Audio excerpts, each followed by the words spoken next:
Chirohustle. Sit back and learn from the greatest influencers in the profession on the world's #1 chiropractic podcast. Before we dive into this powerful episode, please remember to subscribe to our channels and give us a 5-star rating on iTunes and Spotify to continue hustling. This episode is sponsored by Imaging Services, Chiro Health USA, Chiro Moguls, Pure Chiro Notes, Titronics, doTERRA, Sherman College of Chiropractic, New Patients in a Box, the Influencer Authority Podcast Training, Mango Voice, Community Healthcare Resources, and Invisired. Let's hustle. Hey guys, welcome to episode 379 of the Chiro Hustle podcast. I am your producer, Luke Millette, and here's your host, James Chester.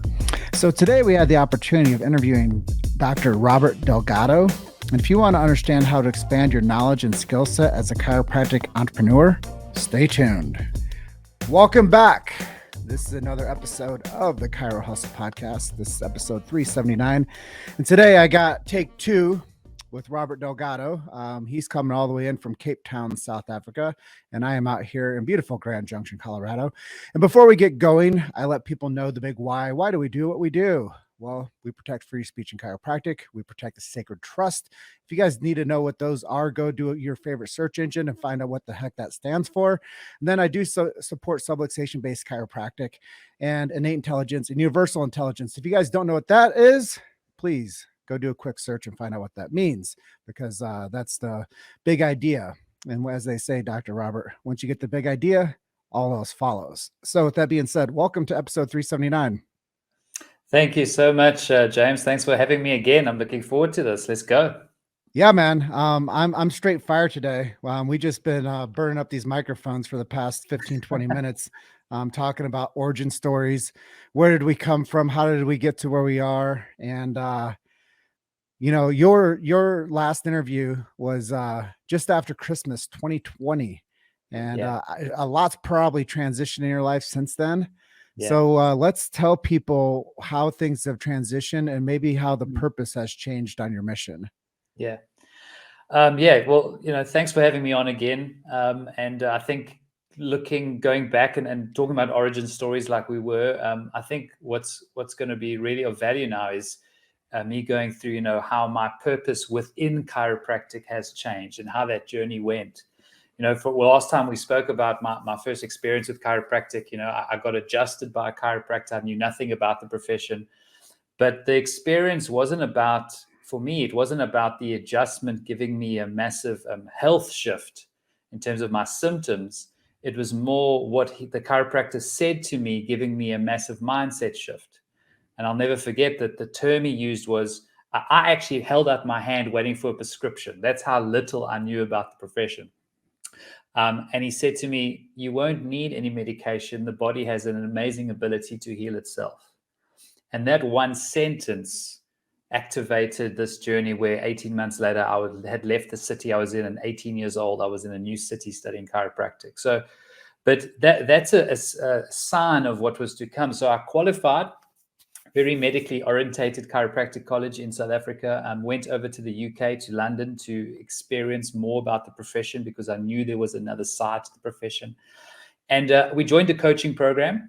And in those days, success was based on your volume, how many adjustments you saw per week. That was the definition of success. And in our coaching program, if you weren't seeing 300 or 400 visits a week, you couldn't even define yourself as a chiropractor yet, So anyway, went through that process, did what they told me to do, and we built a 400 visit a week practice, which was pretty successful based on what was going on in the UK at the time.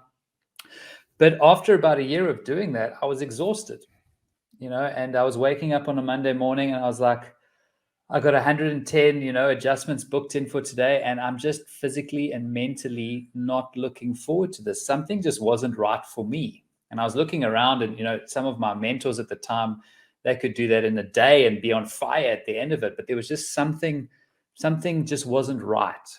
So I decided to take massive action. I left the UK. I came back to Cape Town. I decided I was going to build a practice again in my own style, like really something for me from the ground up. So I did it and I built it. We got to a good volume again. And then I had 2 kids, and my priorities changed completely. And suddenly the balance of having a successful, busy practice and having a family became very difficult for me. And I started feeling exhausted again and trapped by the appointment book. And I got to a point where it was really tough because you love your profession. I loved adjusting people. I loved working with people, but there just, again, was something not right in what I was doing. And I'll never forget the day I realized what it was. So I got viral meningitis. I don't know if you've ever had meningitis, but it was the sickest I'd ever been. Severe headaches, pounding headaches, fever, chills, so bad you can't even lift your head out of the bed. And I was in bedridden for 5 days. Now, on day 6, I had a presentation booked to speak to the staff of the local university. So the administrative staff on the wellness paradigm from a chiropractic point of view. The eat well, move well, think well, the James Chestnut paradigm type talk. It was to 500 people. So this was a big deal, and I did not want to cancel this. And I was saying to my wife, I have to do this talk. And she's saying, you cannot do this. You have fever, you have chills, you are sick as a dog. And I remember waking up the next morning, when you just wake up and you're kind of coming to, and then I thought to myself, okay, I'm going to lift my head and hopefully all my symptoms are going to be gone. And I lifted my head and I felt just as bad. Fever was still there. Headaches were still there. And I got out of bed and I said to my wife, I'm doing this presentation. And she literally had to drive me there because I was so achy. When the clothes are touching you and the achiness was so bad. Drove me there. I limped in to the back of the stage, 500 people sitting there in round tables waiting for this presentation. I was last for the day. So in my own mind, I made up the scenario that I was keynote speaker. So I'm standing there at the back and stepped up, started the presentation, and within 30 seconds, all my symptoms were gone. My energy was through the roof. I was on fire. I was bouncing around the stage. I did an hour, presentation, almost not looking at the slides, just speaking from the heart. And after that presentation, all the symptoms were completely gone. And I realized that my heart was on fire when I was teaching. It wasn't necessarily the adjustment and adjusting the patient that was, for me, putting me on fire. It was teaching the story of chiropractic, the paradigm. That's what was driving me. And I realized my purpose was that. My purpose was to spread the chiropractic view of reality to as many people as possible. So that's when I went online, because I understood that if I was going to do that, I would need to scale, how I would communicate. I couldn't just do these in-office talks and these corporate talks. So I built my first online business, and it was a 6-week digital course that I created, and it was actually around the think well paradigm, because that was a part that I was really, passionate about. And I started spreading that online course around the world through webinars and organic marketing and to the practice members of the practice.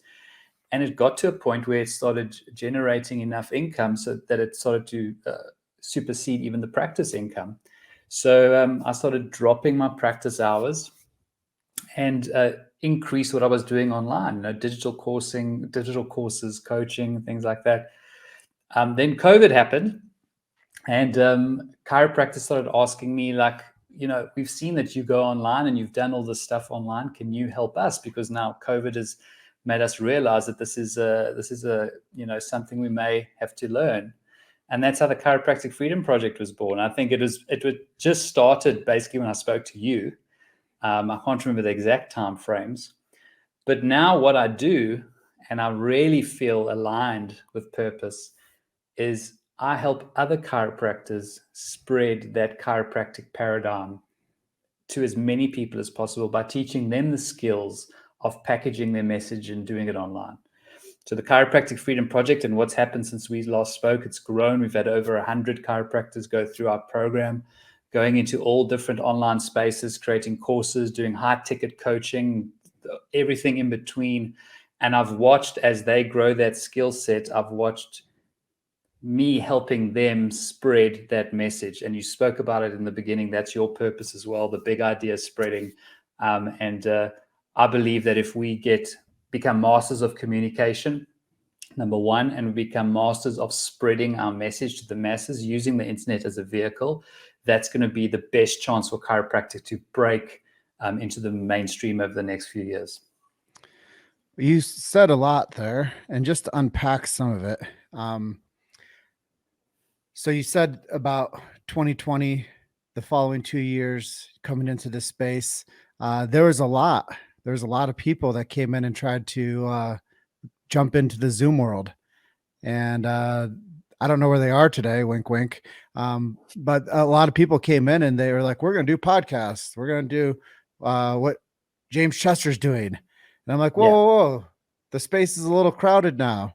But it's vitally important that people actually tell the story and they find a vehicle to get that message out there. And no one owns the space. But, I think that everybody needs to understand that they need to create pillar content, which is one vertical of content, and they need to learn how to disseminate that information off of that. And they need to learn how to make micro content, and they need to have a content creation strategy. It doesn't matter if you're a stay-at-home mom. It doesn't matter if you're the guy that works at the pizza shop. Like, everybody today can self-brand and they can do something that's amazing in their own niche idea. And that's just it. Is we picked chiropractic. Why did I pick chiropractic? Well, I didn't want to support anything else. I didn't think anything else had the value. And that's why, probably for you, when you're going into the chiropractor and you expected to get handed a jar of medicine and you didn't, you're like, well, this makes a lot of sense. Why don't more people know about this? And why don't I know about this? So I'm sure you were faced with the same type of realization as, what am I going to do now? And you go forth and serve. And I think it's brilliant. And I think what's important from my story is understanding who you authentically are and what your gift and what your passion is. Because if I just forced myself to build a high volume practice because that's what other people were doing and that's what impactful chiropractors do, I wouldn't have been happier now, and I wouldn't be using my gift. My gift was different to that. And for other people, the chiropractic adjustment and adjusting as many people as possible is their gift. But for me, I realized that I can teach other chiropractors to expand their impact. And that's what I was put on this planet to do. And I think for every doctor or everybody who listens to this, that's what you've got to look at and go, who am I authentically, not based on what other people's definition of success or impact is. Get authentic about who you really are. Well, I think the real thing that you said throughout this whole chat so far is it's okay to take a day off. And it's okay to find time to heal the healer. And it's okay to find time to find interests outside of what other people think you should be doing. Sometimes it's important to do what we think we should be doing. And if that's creating freedom for ourselves, that creates freedom for other people, then we have to really go into that and to do a good job with it. And, as we were discussing earlier, like, I don't even know what to do with myself if I don't have stuff to do. Like, what am I going to do? I don't know. I'll go walk up a mountain or something. So, I think that's the thing for chiropractors is they think just because they're in the trenches, as they say, they should be out there. All they do is check, detect, and correct vertebral subluxation. And that's all they do. But what happens when you need a day off? Like, you have to give yourself permission to actually have a life outside of the practice as well. And I think that's why chiropractors need to be sensitive to each other too. And it's not a numbers game. It's not how many people am I going to adjust this week. It's how many people can I make an impact with this week. And sometimes it's not always a high volume attempt. It's a mindful volume attempt. And I think that when people consider chiropractic, they don't want to go and just be another number. They don't want to just see you for 25 seconds and face down and not smile and not interact. I mean, if you run a practice like that, hey, I'm sure it works. But I think that there's a different side to everybody's story when it comes to actually being the healer and actually taking some time for yourself to have, a reprieve from just being over a table doing this all day long. And how do you do that? Well, you have to go find yourself again sometimes. That's it. You got to know what your values are, what's important to you, and that's like we were speaking before off air. Doing the deep work and saying, "Who am I? Who Mhm. am I, and what's important to me?" And if that's adjusting a high volume of people, fantastic, as long as that's in alignment with you. If it's something different, like for me, it's more about helping other chiropractors go into their own greatness, then that's great too. But as soon as you are doing something because you saw somebody else do it and they were successful and you are now modeling them and it's against your values or not in alignment, what will happen is even though you are externally successful, you're going to lack fulfillment. You've made it to Chiro Hustle. Sit back and learn from the greatest influencers in the profession on the world's #1 chiropractic podcast.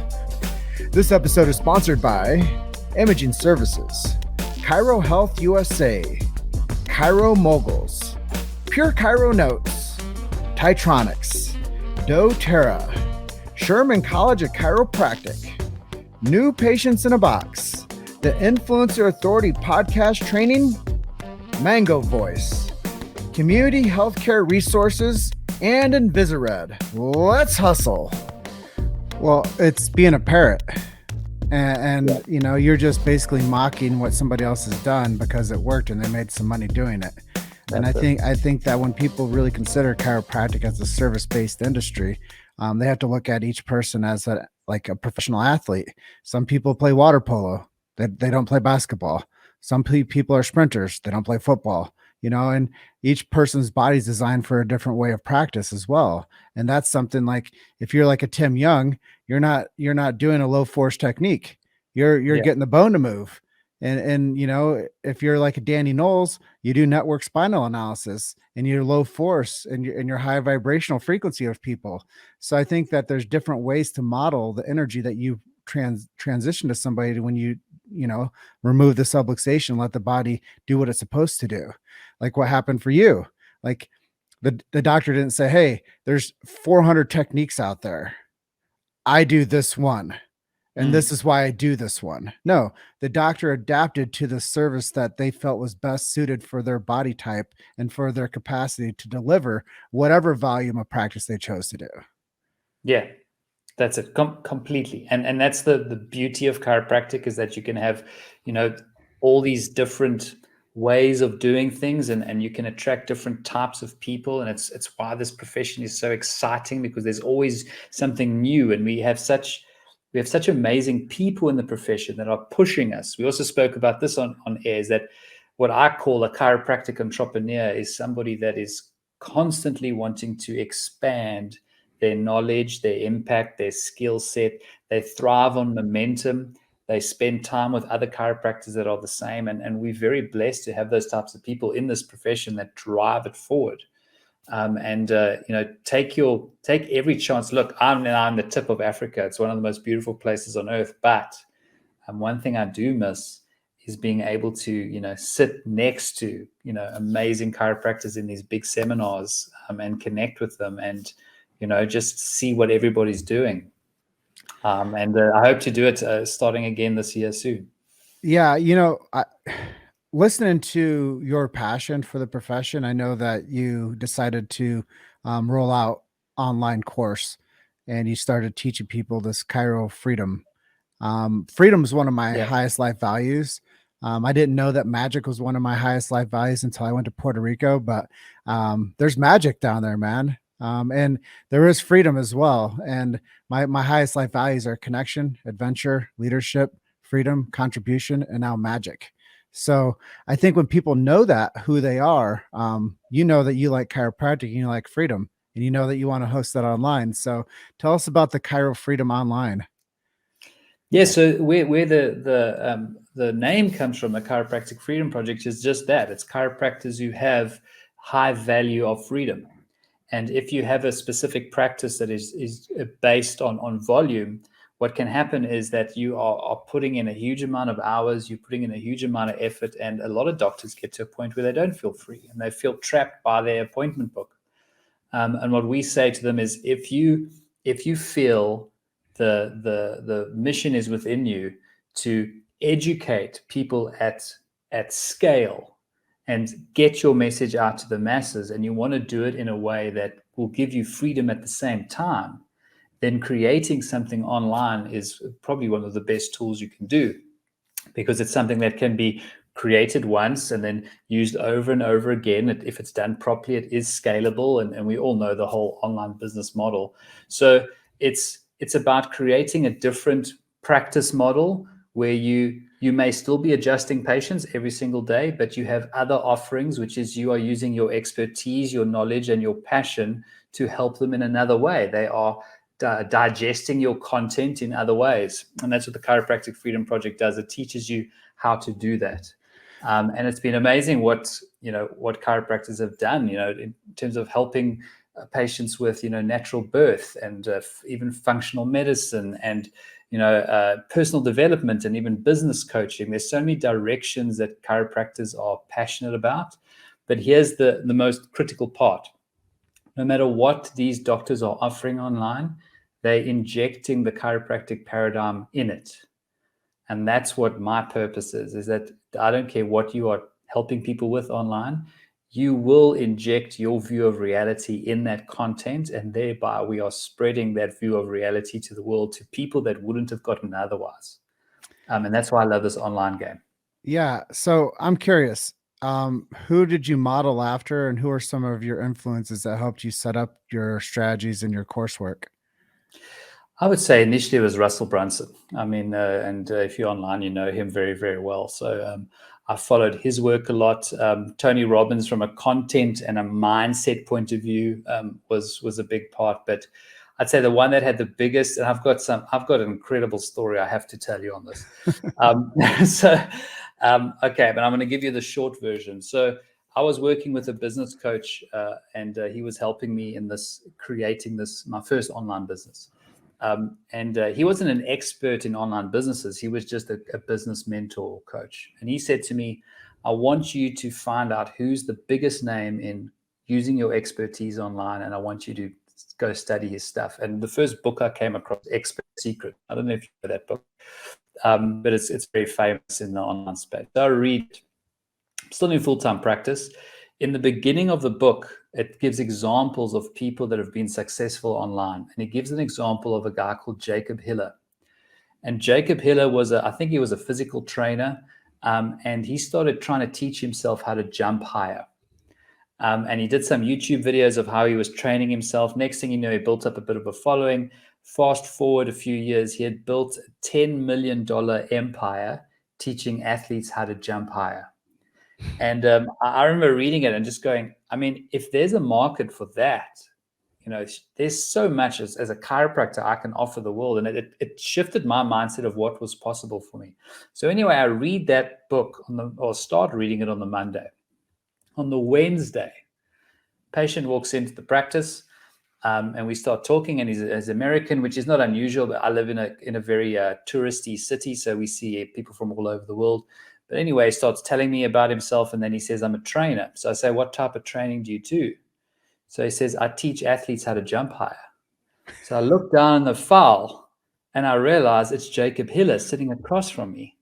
So I said, I can't believe this. I was just reading about you 3 or 4 days ago in the book Expert Secrets. So he goes, oh yeah, Russell Brunson's a good friend of mine. I believe I'm in that book. So I said, how did you end up here? So he says, I'm on vacation in Cape Town for a few months. I walked past the road here and I saw your plaque on the wall. And I thought to myself, I've never been to a chiropractor. I'm going to go see if I can get in. And he literally walked up and booked an appointment to see me 3 days after he had read my book.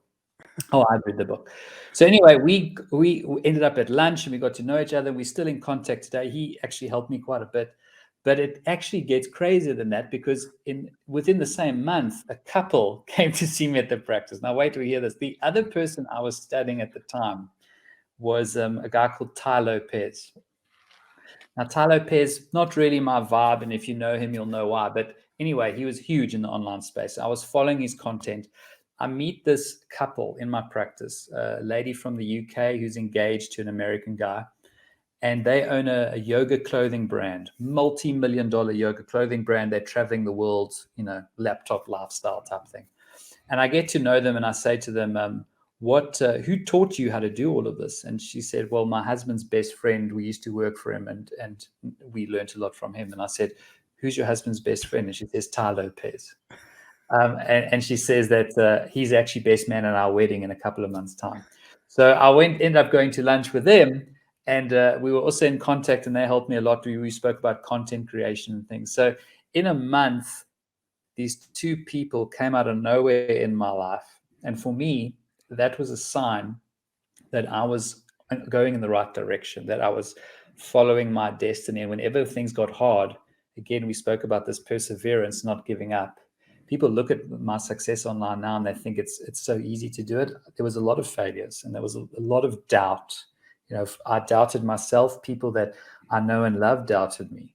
But whenever I went through that tough time, I would think back to those two people that ended up in my practice. And I believe that was a sign from my creator saying, you are on the right track. And there's some lessons you need to learn, and there's going to be some tough times, but always think of what happened to you. And that's going to give you the motivation to push forward. And that's why we've been able to do it. Well, I'm sure that Tai and Russell, they both look at you as somebody that's getting after it. But let's go back a little bit. Tell me, maybe brag to me a bit on some success stories that you've seen come through your training and people that you've had a chance to see expand and grow and to push forward the message of chiropractic within their paradigms. Yeah, I must say the ones that I've really enjoyed working with are the chiropractic coaches, actually, the ones that are, and there's this kind of, and I can't stand it when I see it online when people say there's too many chiropractic coaches and there's all these things. And for me, the ones I've worked with and the ones I've paid and done their seminars, everybody has value to give, and I'm sure there are people that overpromise and underdeliver and all these things. But the chiropractic coaches, just recently, we've got a guy in the UK, young chiropractor, who's teaching communication strategies, of how to communicate chiropractic in a way. And he's young, he's still early in the profession.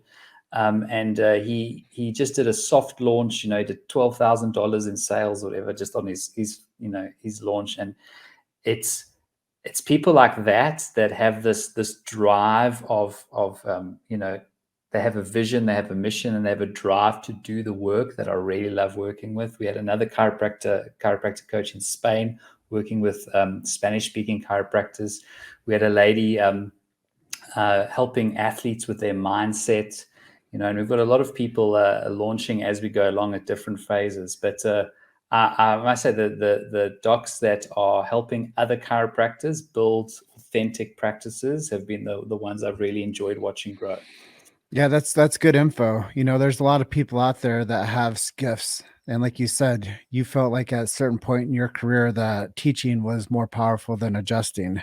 And I believe that people have to give themselves permission to find out what they're best at and to find freedom. And with that, I know we're coming up on the edge of our time together today, but let's get to know you a little bit towards the end of this. What are you doing for working out? What are you doing for what are you doing for entertainment? What are you reading? What are you listening to? Just fill us in who the hell you are today. Cool. Okay, so Alden, the first thing you need to know about me is I've just had my third child 10 weeks ago. Yeah. And it's also my first girl. I've got two boys that are 6 and 9, and it's my first little girl. And so that's been obviously a huge game changer for me. And Congratulations.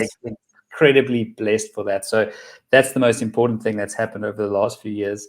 I sold my practice, so I am fully online now. So my life is very, very different. But to give you an idea of what I generally do, one of the things I promised my kids was that I would one day take them and fetch them from school every day.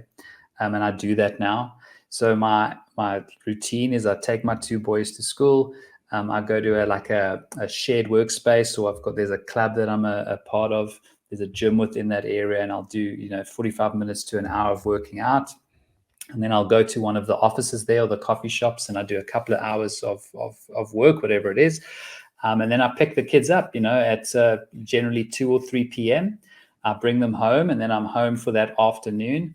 And then in the afternoon, I'm generally interviewing somebody. I'm doing calls with, 1 or 2 clients. But my day ends usually at about 5. And then I try and stay off the phone, but you know how it is, the Facebook messages are going all the time. That's probably my biggest challenge is shutting down. So that's my general day.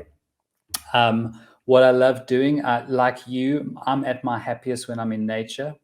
I'm very blessed to live in Cape Town, and anybody who's been here will tell you it's unbelievably beautiful from a nature point of view. So I'm often in the mountains, doing walks, doing runs, beach, whatever we feel like with the family. From a reading point of view, I go through different phases. I've read a lot of books on business and on marketing, obviously, and I'm interested in that. But lately, I've been reading a lot of philosophy. I've been interested in Stoicism and Stoic philosophy, and anything around personal development, spirituality. I'm into. And at the moment, the guy I'm reading I've read all these books in the last few weeks. Ryan Holiday. He wrote the book "The Obstacle Is the Way." He wrote the book "Ego Is the Enemy," and I just love the way he takes ancient philosophy and mixes it with modern day, practicality. So that's what I'm kind of reading. Try not to watch a lot of TV. I just find most of it doesn't have a lot of value, although we do. I'm obsessed with music. I have a good hi-fi system. I listen to vinyl a lot, and that's a passion of mine. So you spoke about your values. I mean, these freedom, contribution, is those 2 big things. Family is a high value for me, and then passions is teaching, music, and nature. You give me those things, and I'm happy. Well, Dr. Robert, it was a really great episode today, 379. And what are some assets, some places we can send people if they want to work with you or learn more about your systems? 2 places. The chirofreedom.online is our main page where you can see my story and a bit of what we do. And then we've got an on-demand training where I go through what we call the 5 steps of building an online business using your expertise. And that's chirofreedom.online/webinar. So if you really want to understand what it takes to build an online business and why some businesses work and others don't, in a step-by-step fashion, that webinar training is a great place to start. And then if you want to talk to us, you can use one of those links. And then we have a Facebook group, Chiro Freedom Project, in Facebook, and that's where I do my interviews, similar to you. We've had some great people on: Fabrizio Mancini. I'm going to be speaking to Steve Franson soon. We've had Sean Powers in there, Roberto Monaco, which is great. I've had him on twice, Russ Rose, and what we do in those interviews, it's very, very conversational and just chewing the fat and trying to give value to chiropractors in different ways. Well, lots of rock stars inside of the Chiro Freedom Project Facebook group. Go over there, jump on in, and thanks for being on the show today. Oh man, thanks for having me. I always love talking to you, James. So thank you for having me again. Well, let's keep pushing this message forward and supporting the beautiful profession of chiropractic. And I want you to have a great whatever time it is over in South Africa right now, because I don't know what time it is, but almost 8 p.m. Okay, it's in the evening there. It's in the afternoon here. So good night to you and good afternoon to everyone over here. So, Dr. Robert, I look forward to chatting with you soon. Thanks for being my guest today. My pleasure. See you soon, James. All right, bye for now. Thanks for listening to Chiro Hustle. Don't forget to subscribe and check back next week to continue hustling.